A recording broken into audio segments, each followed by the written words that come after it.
dedicated to eastern and southern Kentucky. This is WYMT Mountain News at 6.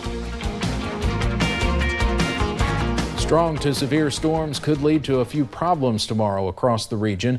Heavy rain and damaging winds are the main threats. We've declared a severe weather alert day to get you prepared. Chief Meteorologist Paige Noel has more on the timing of these storms. Paige. Steve, the Storm Prediction Center has put us in a slight risk for severe weather. Remember, that's a 2 out of 5 on the severe weather scale. We've actually been in this since yesterday. Now, it has been updated a little bit. You could see actually Lexington, that's the biggest change, that has been taken out of that slight risk. It was a little bit more to the west and included parts of Lexington earlier yesterday. But now you can see still all of the mountains are in that slight risk. So it's definitely going to be something we keep an eye on as we head into tomorrow. But for today, it's been pretty nice here across the mountains. It's really those clouds starting to increase ahead of that system that'll be moving in tomorrow and even sticking around as we head into your Wednesday. Even looking into parts of downtown Whitesburg, we're seeing peaks of sunshine here and there. So as we look at satellite and radar, you'll notice those clouds have just been increasing throughout the day. Pockets of sunshine here and there, maybe a stray chance for a shower or two. Those temperatures not too bad out there, mid to upper 80s, really right around average for this time of year. Definitely on the warmer side. We're going to be actually a little bit even warmer as we head into tomorrow. So I'll have all those details about tomorrow, the timing, and the threats coming up in just a little bit. All right, Paige, thank you. A Clay County mother is trying to come to grips with why another mom did not get her child immediate help when she learned he was burned. We first told you about this story last month. Deputies say Angela Guth's son poured boiling hot water on his friend. It was part of the viral hot water challenge. Deputies charged Guth in the case, and today she had a not guilty plea entered on her behalf. WYMT's Phil Pendleton talked to the victim's mom in court. And he's doing okay. He done good. He's back at school just a few weeks after these pictures of a horrible injury were taken. He's going to be okay, though, because God's got him. They were told that he'd be in the hospital 6 to 8 weeks, but he's home now. He did have a lot of physical pain at first, and now it's psychological. The nightmares, his trying to sleep at night, he's not sleeping good. When he does, he dreams, and he's constantly dreaming. He's having anger outbursts. He gets mad, and he don't know why. This session of Clay District Court is called to order. The injury has resulted in criminal charges. Police say Angela Guth did not seek immediate medical care when her son poured the hot water on Billy Oliver in what's called a hot water challenge. After football practice, my son went home with her son. She says her son was asleep when the water was poured on him, causing 2nd and 3rd degree burns. She says she learned of the injury some 9 hours later. That sort of is a hard thing to swallow when you know, you could have stopped my child's injury if you would have just seek help for him, just took him, called 911, anything. The county attorney says he cannot comment on the case regarding Guth's son since he's a juvenile. In Clay County, Phil Pendleton, WYMT Mountain News. Guth will be back in court on August 26th for a preliminary hearing. She is currently free on bond. A Corbin man is facing charges accused of sexually assaulting a pizza delivery driver. Police arrested Michael Phipps yesterday. The victim told deputies Phipps asked to see her naked before sticking his hand down her shirt and grabbing her breast. During their investigation, deputies say Phipps's story did not line up. He is charged with sexual abuse. Tonight, an Eastern Kentucky county official is in some trouble. This morning, a grand jury indicted Jeff Noble. He is the judge executive in Breathitt County. Noble faces 3 charges, one of them abuse of public trust. It all centers around the purchase of lumber. All of this is coming out while we're told he is on vacation with his family. WYMT's Emily Bennett is in Breathitt County learning more about the indictment. She joins us live. Emily?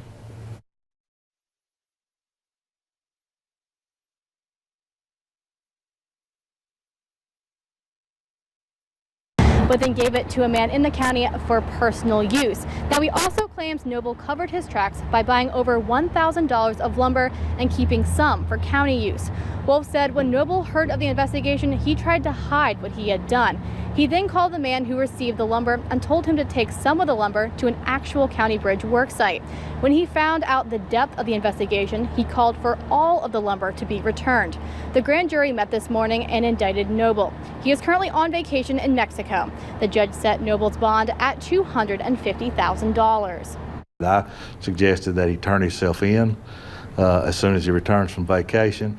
If he has the cash bond to put up, he will avoid being transported to jail. If he cannot make the bond, then he'll have to actually go to jail. Now, the Sheriff's Department told me 2 of the charges each carry 1 to 5 years in prison. Now, there also could be multiple other fines. I will have more on this at 11. Live in Breathitt County, Emily Bennett, WYMT Mountain News. Okay, Emily, I know the first part of your report was cut off. You can find more about this on our website, WYMT.com. And as she said, a full report tonight at 11. Now, Noble's attorney told us they cooperated with the investigation and that the bridge the lumber was used for was actually a county-owned bridge. President Trump is returning to the Commonwealth. According to Governor Matt Bevin's campaign, the president will travel to Louisville a week from Wednesday on August 21st. The president will be headlining a fundraiser for Governor Matt Bevin's re-election. No other details have been released yet. Governor Bevin also joined the president at a recent rally in Cincinnati on August 1st. And the president last campaigned in Kentucky for Republican Congressman Andy Barr back in November of last year. More coal miners were laid off in Harlan County today. JRL told around 50 miners their work is no longer needed. WYMT's Katie Cook talked with one of them. Matt Clay says this is the nature of the coal business right now. He received a letter Monday morning saying that he no longer had a job with JRL. It's good today and bad tomorrow. You can go in and have a job today and tomorrow you can get laid off. Though not expecting it right now, Clay says there's always rumors of mines closing. Wasn't ready for it, but I knew I was going to get it, but not this soon.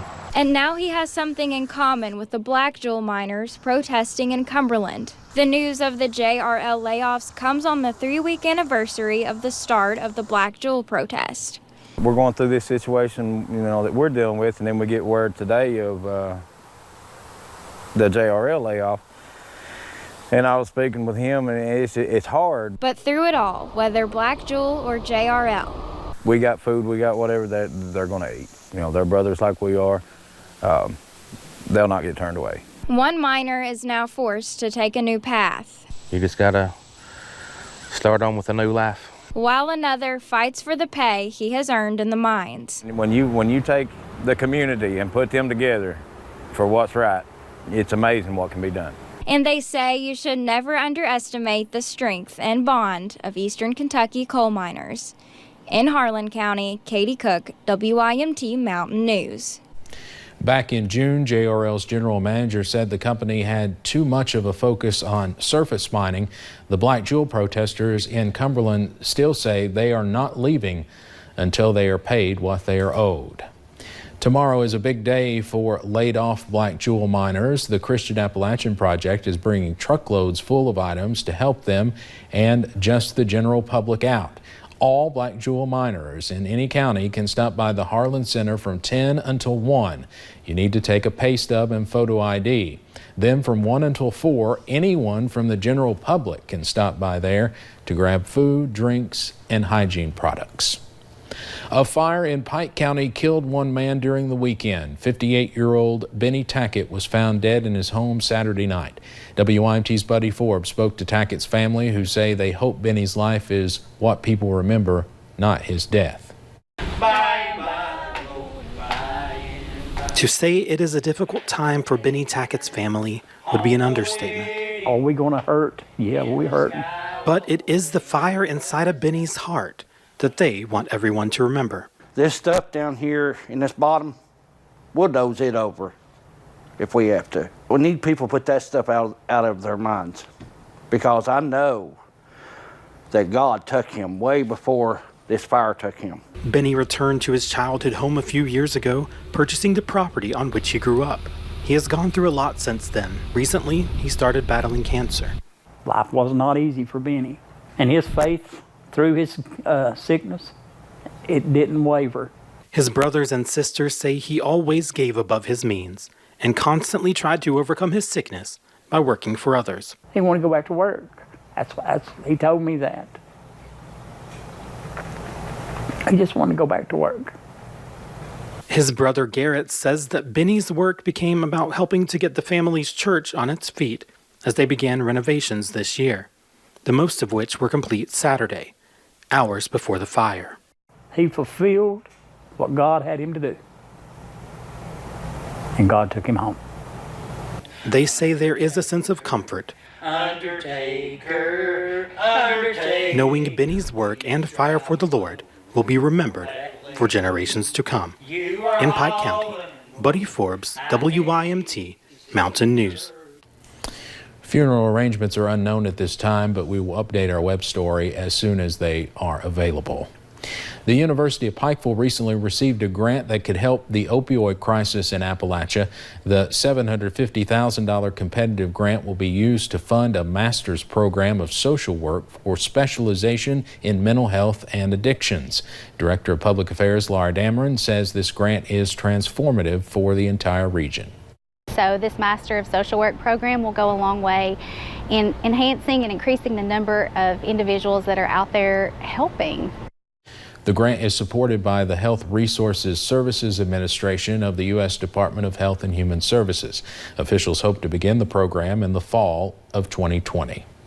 For the first time in years, drug overdoses are down in Kentucky. According to the state's annual report, overdose deaths decreased by 15%. State officials say the decrease likely comes from the availability of two things, Narcan and treatment beds. But as this opioid epidemic continues, there's still another worry around the corner. What is next? Because there are, synthetically, people can produce all kinds of opioid-like medications or drugs. And I worry that we're going to see something that Narcan won't touch. Tonight at 11, more on how officials are trying to stay ahead of the drug epidemic. And strong to severe storms are expected tomorrow as that cold front moves through. That'll provide some more rain as we head into your Wednesday, but I promise more sunshine is on the way. I'll have a look at that full forecast coming up. Plus, slow response times have some worried about their safety. We'll tell you about the emergency facing ambulance services. When you see